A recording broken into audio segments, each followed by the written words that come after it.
السلام علیکم و رحمت الله تعالی و برکاته. بینندگان عزیز و گرامی، قبل از همه من این ماه مبارک رمضان، ماهی که هر لحظه هر ثانیه و دقیقه و ساعت و روز و شبش صدها برابر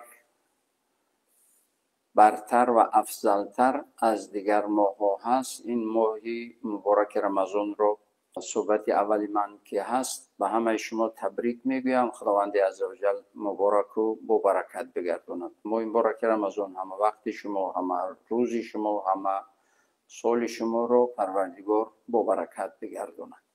برنامه مستقیمی ما در موضوع ماه مبارک رمضان است، چرا که مردم خیلی سوالهای زیادی دارن نسبت ماه مبارک رمضان. شما می توانید یعنی بعدی تقریبا 20 دقیقه بعد شما می توانید سوالهای خود رو پیشکش کنید تا 20 دقیقه دیگر.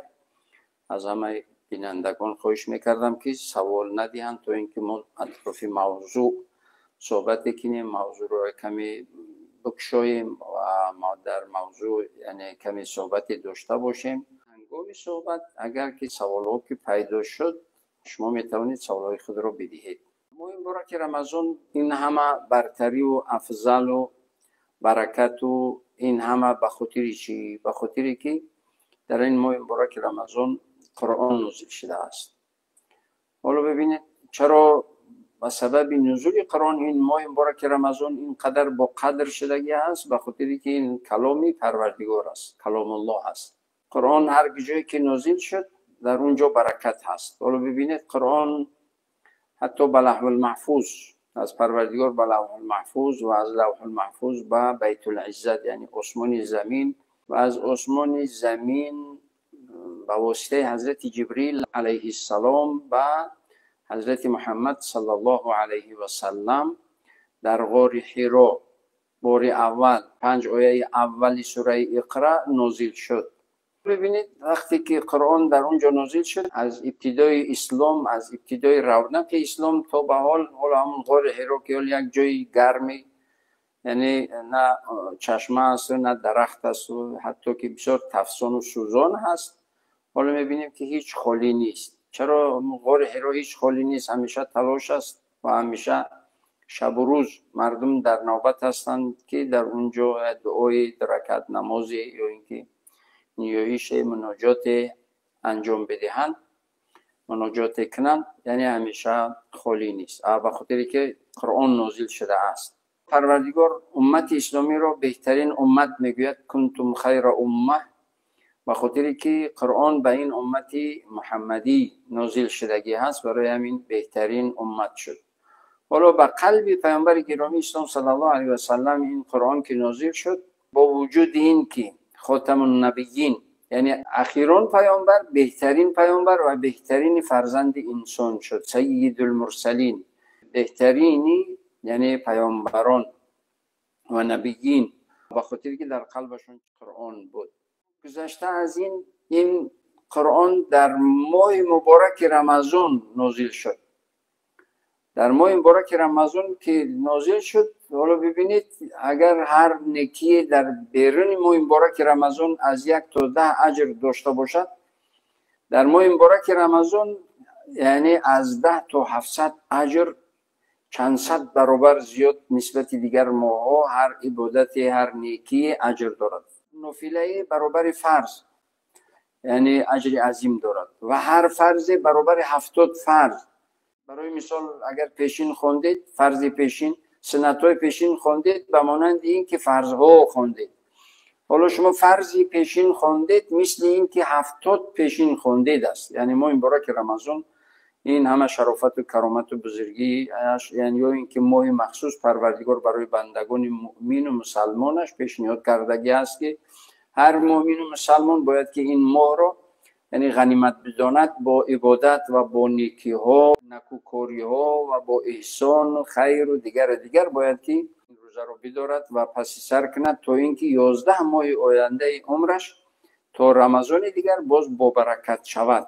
شب قدر چرا؟ به خاطری که قرآن میگه استعذ بالله ان انزلناه فی لیلة مبارکه، ما این قرآن را نازل کردیم در شب مبارک.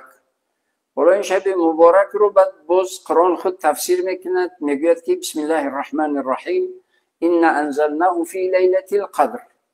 حالا این شب مبارک کدام شب بوده است؟ این شب شب قدر بوده است. اون شب مبارک شب قدر. پروردگار خود میگوید که عبادت یک شب قدر بالاتر، برتر و بهتر از 1000 ماه است. 1000 ماه رو اگر بشماریم، 1000 ماه قریب 83 سال و 4 ماه می شود. 1000 ماه 83 سال و 4 ماه. حالا پروردگار میگوید که برتر از این. بسم الله الرحمن الرحیم انا انزلناه فی لیلة القدر و ما ادراک ما لیلة القدر لیلة القدر خیر من 1000 شهر. یعنی ما قرآن رو در شب قدر نازل کردیم و میدونید که این شب قدر چی هست. حالا عظمت و بزرگی این رو پروردگار خود میگوید که حالا شما میدونید که شب قدر یعنی چی؟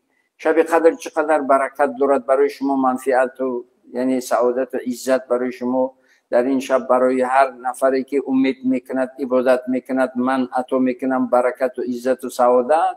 حالا میدونید چی هست؟ بعد در جواب باز خود میگوید که لیلة القدر خیر من 1000 شهر. یعنی در این شب یک شب برتر از 1000 ماه هست.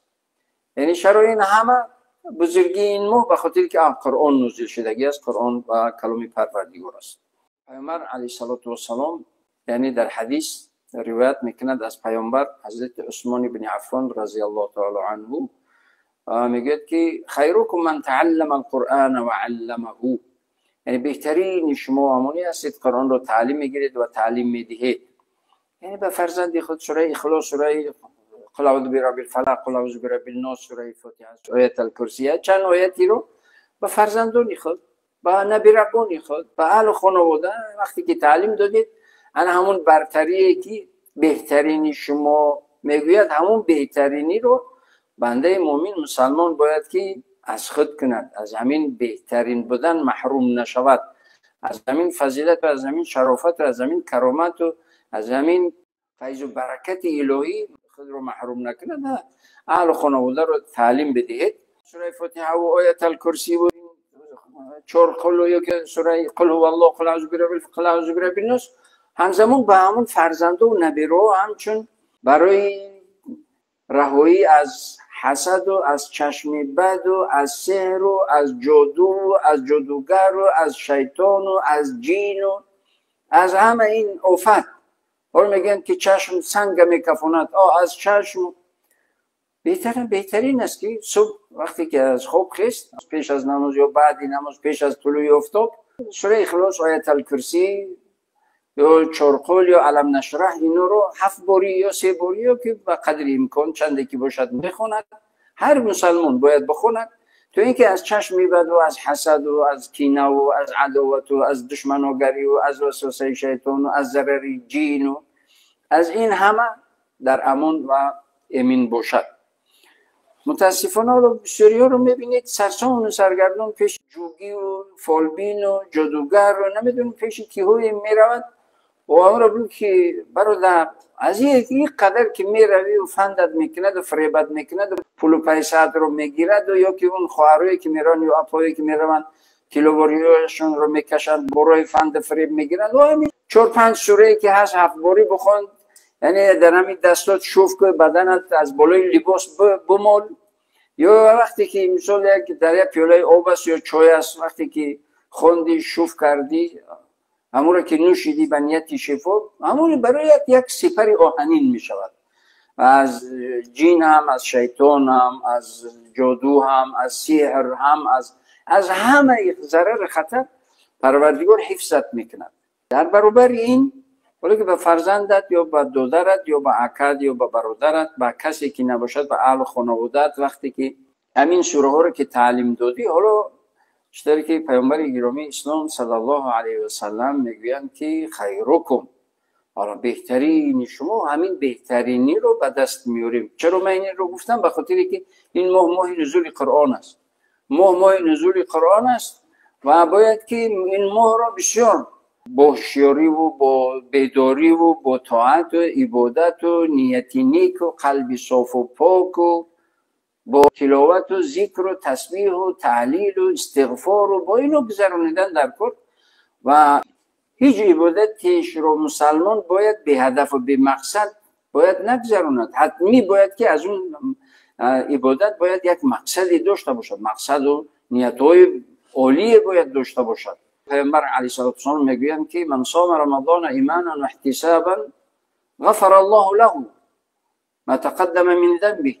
یعنی کسی که ماه مبارک رمضان را از روی ایمان و اخلاص اعتقاد و با امید اجر و پاداش خیر و برکت الهی مغفرت گناهان، وقتی که این ماه مبارک رمضان رو میگیرد انسان مسلمان، پروردگار تمام گناهش رو میامرزد.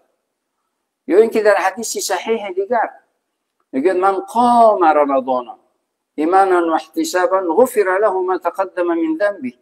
یعنی کسی که شبهای این ماه مبارک رمضان رو یعنی با عبادت میگذراند، حالا هر گناهی که کرده است پروردگار از گناه اون بندهش رو پروردگار از گناه پاک میکند.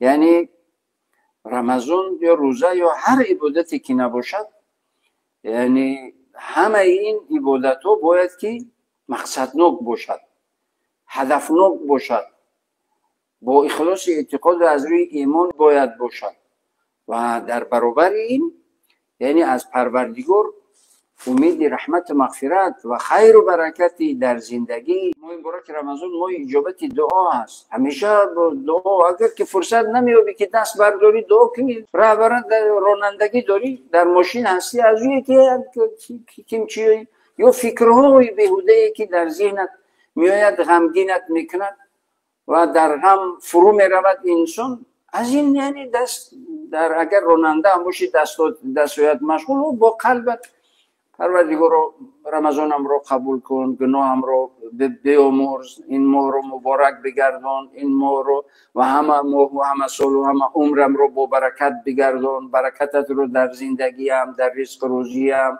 در کسب و کارم، مهنت و زحمتم، فرزندانم، اهل و خانواده‌ام، آیندگانم، برکتت رو دائمی بگردان، با رحمتت بگیر. تمام گذشتگانم رو پروردگار رو در این ماه رحمت، در این دهه رحمت و در این ماه یعنی مبارک تمام گذشتگانم رو رحمت و مغفرت کن و با رحمتت بگیر. خودم و فرزندان و آیندگانم رو با رحمتت بگیر، همیشه زیر سایه رحمتت قرار بده، با نظری خیر و برکت نظر رحمتت نظر کن. همیشه روزدار باید که یعنی مشغول عبادت است، روزدار در عبادت است، مدام در عبادت که هست نباید یعنی چیز با غفلت بگذراند. این عبادت رو با غفلت باید نگذراند، همیشه باید که با ذکر و تسبیح و تعلیل بگذراند و نیکی ها انجام بدهد. عبادتی در عبادت بس و نوری علی نور است. حالا یک بیچاره یتیم معیوب بیمار قرضدار وقتی که می روید کمک میکنید، دستگیری میکنید، یا که یتیمی رو دوست داری میکنید، یا یه لحظه قطعیش بازی میکنید که دلش خوش می شود، سرش سیله میکنید و یک اون چیزی میدهید، بهترین اجر و پاداش و 11 ماه سال دیگه، همین سال زندگی تو روزه رمضان دیگه پروردگار با برکت میکند. حالا گفتم سر کودک رو سیله کردن یا با یتیم بازی کردن، سر یتیمی رو سیله کردن یا با یتیم بازی کردن، دل اون رو یعنی او رو خنداندن و خشنود کردن، خوشحال کردن، خوب با لباسی، خوب با سامانی، با چند سامانی و یا با هر چیزی که حتی با یک چقچقه، با یک شوخی و بازی قطعی اون یک چند لحظه که اون خرسند شود، قلبی اون خرسند شود. وقتی که قلب یتیم یا قلب یک آزرده یا قلب یک رنجوره وقتی که خشنود و خوشحال می شود، پروردگار خشنود و خوشحال می شود. چرا که اولو در روایت هم اومدگی هست که پروردگار به بعضی از بندگانش میگوید که در روز قیامت پروردگار به بعضی از بندگان میگوید که بندم من یتیم بودم چرا باری سری من سیله نکردی و من نادار بودم چرا کمکم نکردی، من بیمار بودم چرا عیادتم نکردی. بنده در دهشت میماند، میگه پروردگار ما در دنیا قدرت دیدنی تو نداشتیم، چگونه به یتیم بودی و چگونه بیمار بودی و چگونه یعنی چیز نادار بودی که کمکت میکردیم. پروردگار در جواب میگوید که بنده فلانی یتیم رو نمیشناختی، اون میشناختی اون یتیم بود، چرا بری نرفتی سر او رو سیله کنی؟ یا میدونستی که فلان جا یتیم هست، چرا بری نرفتی سر او رو سیله کنی؟ یا بیمار در بیمارخانه چرا عیادتی اون نکردی؟ یا ناداری که میدونستی که قرضدار است و در مشکلی جدی هست، چرا اون رو رفته کمک نکردی؟